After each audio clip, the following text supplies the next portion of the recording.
Femi, thank you for that. Okay, so our next speaker is Taiwo Dayo Abatu. She is a seasoned HR specialist with over 17 years experience. She is currently the Group Head Human Resources of Mutual Benefits Assurance.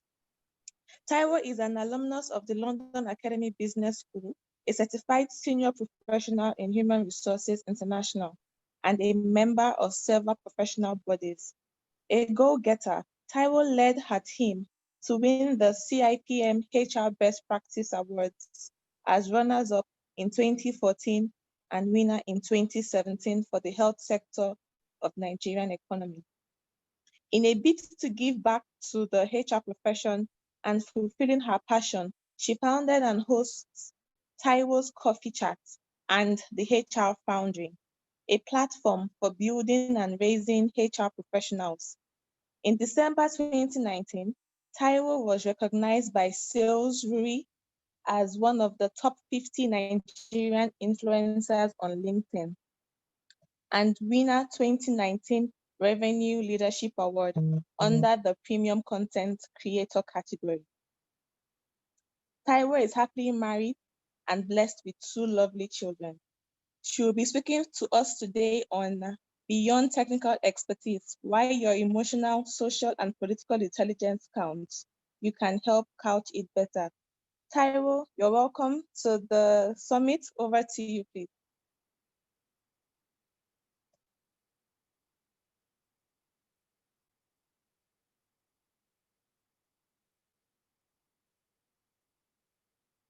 Hello, Taiwo.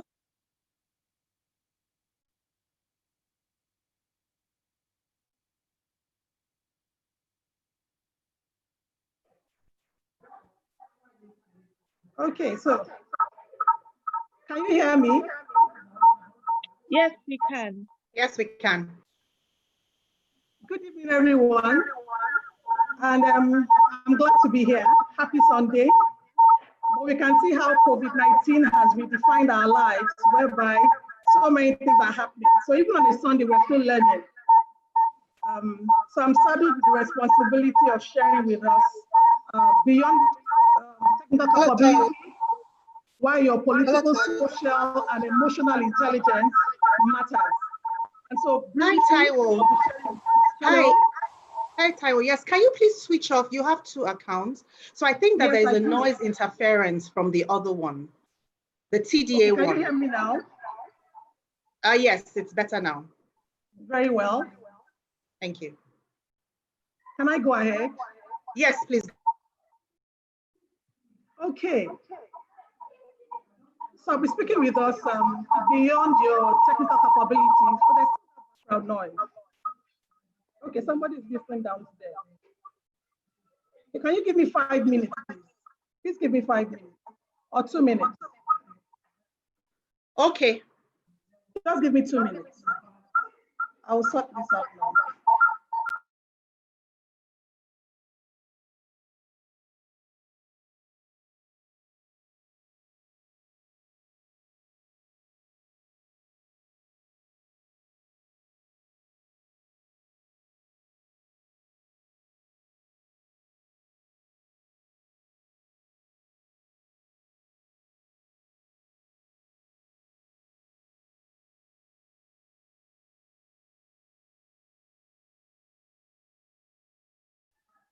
So can we hear me? If you can hear me, let me know. Yes, we can hear you very well, and that interference is gone. Excellent. So I'll be talking this evening on beyond your technical capabilities, why your political, social, and emotional intelligence is very important, while it still matters for you or for us as professionals, because we're all still learning. I want to share my screen now.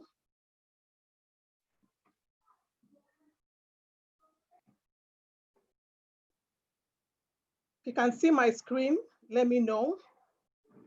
Just tell me. Yes, we can see it. Excellent. So I have just about 10, 13 slides to share with us in the next 30 minutes. And so I will say happy learning to everyone. Okay.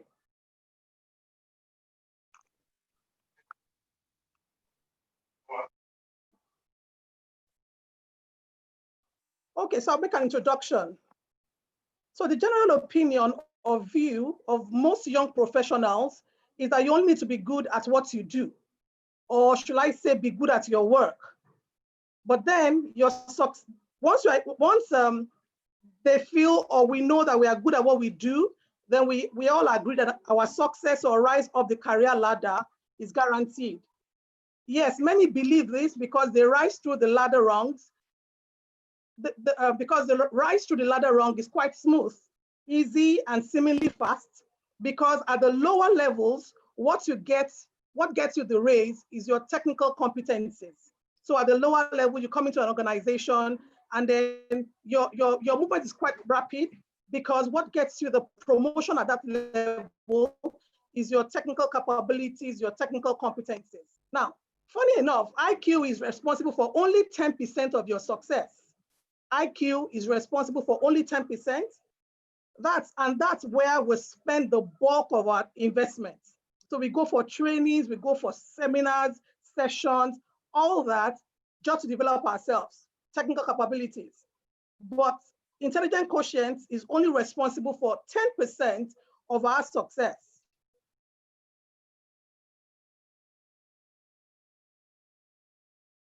So as people climb the career ladder, frustration eventually sets in.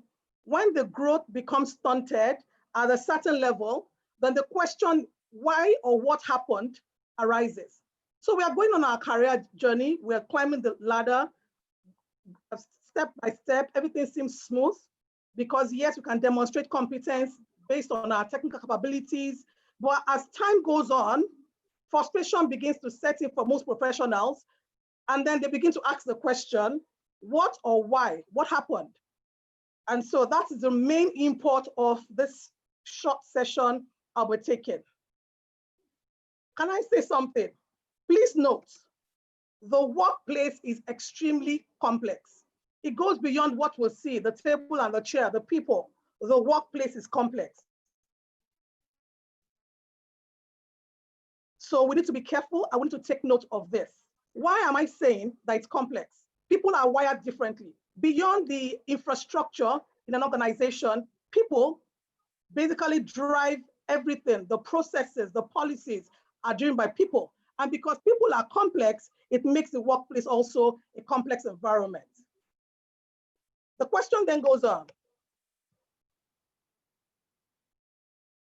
Your political awareness and intelligence is one of the first things I'm going to speak about. Now, when we say you're politically intelligent, it means being savvy at about the work environment, about the work dynamics, and understanding how it works. It can also mean obtaining information which is not openly available. So when we say you're politically aware, that means you understand the dynamics of the work environment. It means you are savvy about the work environment and that you understand how it works. Remember that my premise is that the work environment is being basically managed by people, but that people are complex. We are complex as human beings. It also means obtaining information which is not openly available. So ask yourself, which information is there in my organization that is not openly available? Your political intelligence, if you are politically intelligent and you are politically aware, you will be privy to such information. So I have a diagram I'm going to put up now, and I'll be talking basically how to manage office politics. So we know, because we're human beings, there is always office politics. No matter how you try to say it's not happening, or I'm not aware about it, or I'm just here to do my job, there is office politics. So how do we manage it? I'm bringing up a diagram now. Okay. If you can see this diagram, just tell me, yes, I can see this diagram. Yes, we can see it. Excellent. So this is the political skills model. It's a model that basically talks around how we can manage the office politics.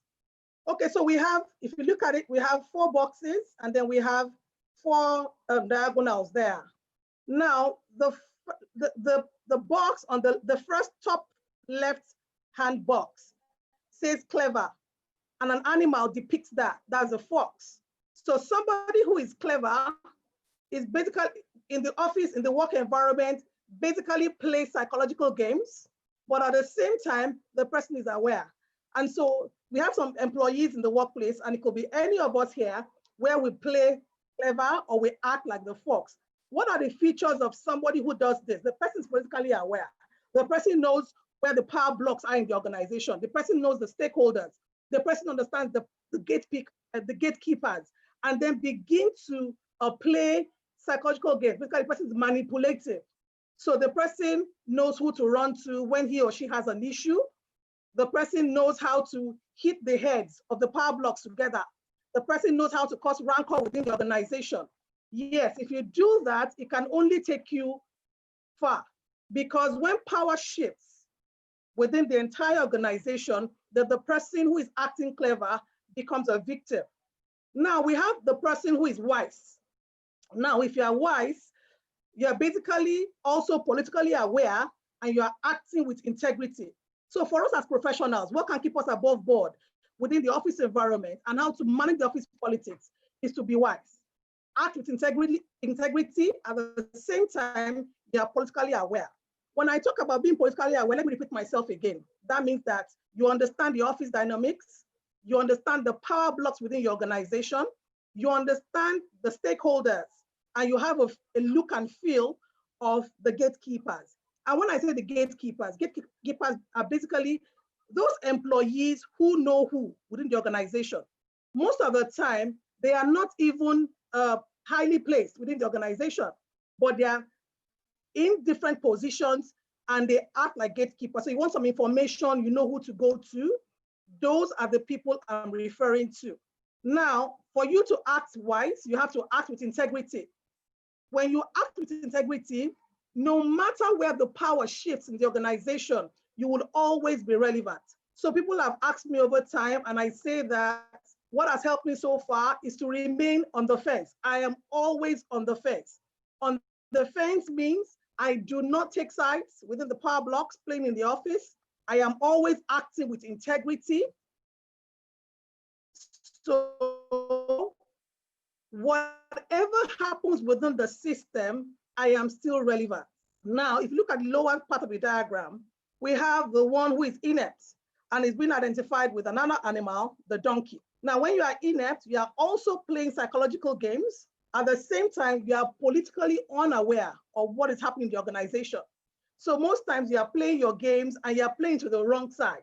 And so you will always get caught in the issues happening within the workforce or within the workplace. Now, some also act with integrity. Majority of professionals are there in this box.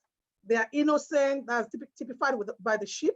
They act with integrity and politically unaware of whatever is happening in the organization. So they come to work, get their KPIs, do their job, and they go. Now, because they are politically unaware, when power shifts or things happen in the organization and they are not aware, they get caught in the model. I want us to understand something.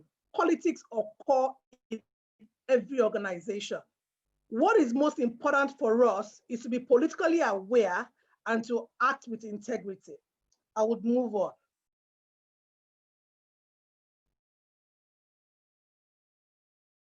I don't know, my slides are not moving quickly. Okay. Now I'm going to social intelligence. So when we say somebody is social intelligence, we say the person has the capacity to know him or herself and also to know others. Social intelligence develops from experience with people and learning from success and failures in social settings. It is most commonly referred to as being tact, or that you have common sense, or that you are street smart. So when somebody is said to be street smart, the person knows what is happening, the person is current with the trends within his or her environment. Now bringing it to the workplace, the person is smart, knowing what is happening. The person is called to seem to be contemporary. You know what is happening all around you. You are said to be socially intelligent. And the definition is according to Wikipedia. Now, so we move on social intelligence. Now, it is the ability to successfully build relationships and navigate social environments. Many people don't know how to build relationships. Yes, we build them, but we don't nurture them. We build relationships, but it goes beyond building. You need to build and then to nurture such relationships. Now, I know for many of us here, we can attest to what I'm saying, that rising the career ladder, even beyond your organization, you would at one time or the other have to leverage on your relationships that you've built in the past. Maybe somebody wants to refer you to someone. You're looking for a document, somebody wants to say, can you contact this person? It all boils down to how you've been able to build relationships and navigate your social environment.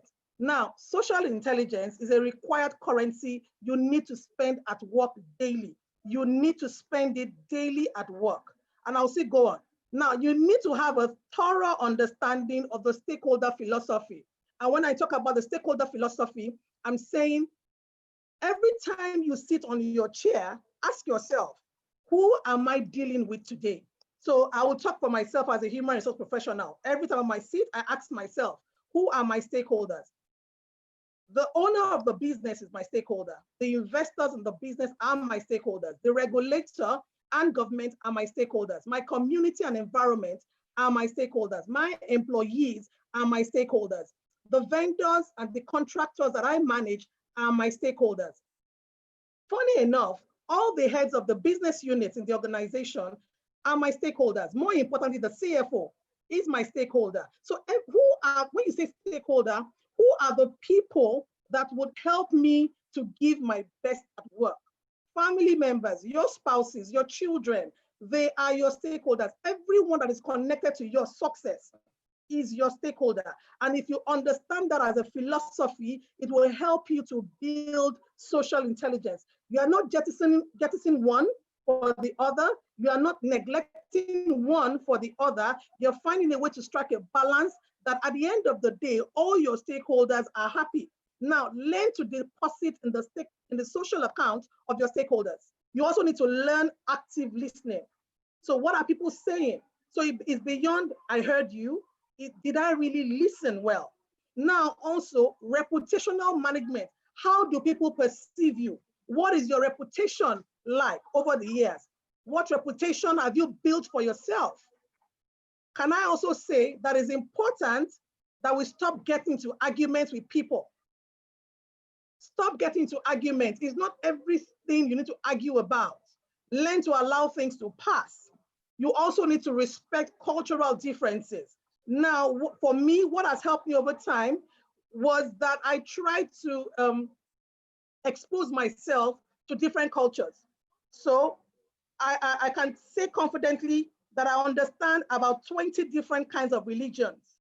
So from Islam to Buddhism to Sikhism to Jainism to Hindu to Ekankar to Ogboni to Rosicrucianism to Christianity to Jehovah's Witness to Adventism. I understand everything. So it has helped me also to manage people and manage cultural differences. Also, based on my past experiences, I've had to interact with people from different cultures. Now, when you respect people, the first place you can connect to people socially is to respect them for who they are. There is no bad or good culture. Culture is the way of life of a group of people and the meaning they read to it. So we need to respect cultural differences. Now, learn to appreciate the important people in your life. So ask yourself, write it down. Who are the important people in my life? Do I remember their birthdays? Do I remember the important things that matter to them? Learn to always appreciate them. Now, it's not even about gifts or even remembering them only on their birthdays. It's about you once in a while, picking your phone, making phone calls to people. How are you? I'm just checking up on you. You are building social intelligence. I'm moving on. I don't know what's on my slide.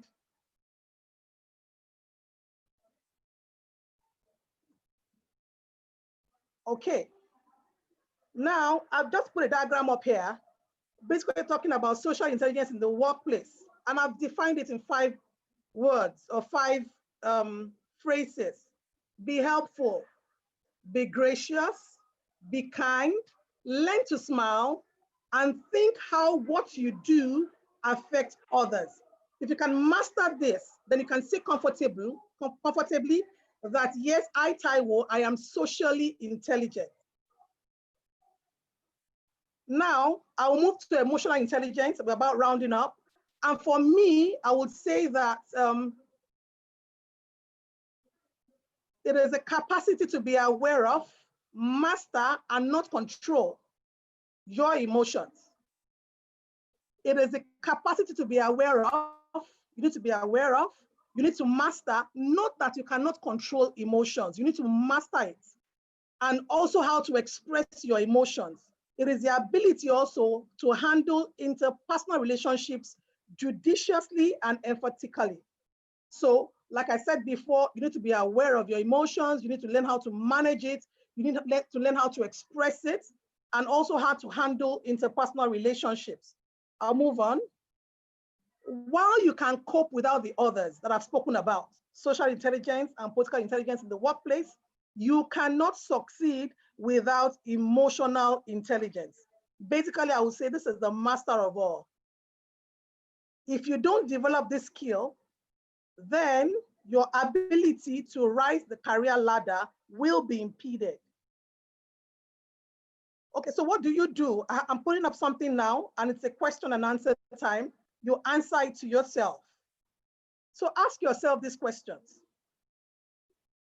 Do I complain all the time? Do I play blame games with people? Do you perceive or feel that people hate you?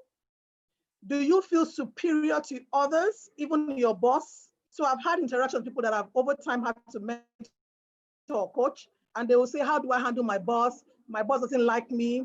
Anytime I provide a solution, he doesn't take it. It's because if you're in that situation, then you feel superior to others or even your boss. Do you always have to fight or get into arguments? Are you always bitter, insensitive, and you have repeated cycles of opposition? Are you unforgiving and you feel self-righteous? Now, taking to the workplace, are you always overwhelmed? You lack team spirit, you have self-esteem issues, and you have confidence issues? Are you always anxious? You have phobia?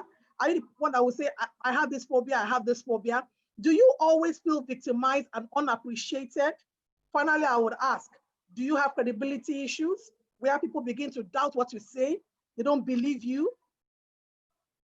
I would say then that you need emotional intelligence. Now, emotional intelligence is a skill that is taught. You can learn it and you can develop it over time. I would end my presentation by saying that if you are emotionally intelligent, this is what it does for you. There's increased team performance, there's decreased occupational stress, it helps you to improve decision making, it increases your own personal well-being, and also your leadership ability increases. Thank you. Thank you very much, Taiwo. That was very, very, very insightful. I particularly liked the graph about the office politics. I never really saw it that way. And you've shown us the importance of social intelligence and especially emotional intelligence. And I hope we all learned something from this. So we move on to